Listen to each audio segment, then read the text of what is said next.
মাহে রমজান সামনে, এবারের রমজানে টার্গেট নাও 30 দিনের রোজার মাধ্যমে দিল থেকে আল্লাহর কাছে এইভাবে 30টা দিন হাতে গুনে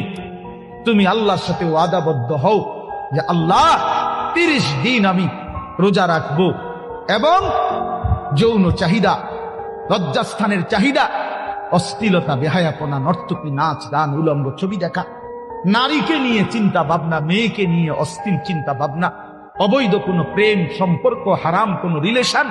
এসব ত্যাগ করে বন্ধু 30টা দিন মনোযোগ দিয়া রোজা রাখো, তারাবি করো, ইফতার করো, সাহরি করো, তাসবিহ পড়ো, তেলাওয়াত করো, কোন আলেম দ্বীনের সাথে উঠা বসা করো, ইমাম সাহেবের সাথে সম্পর্ক করো। ইনশাআল্লাহ দেখবা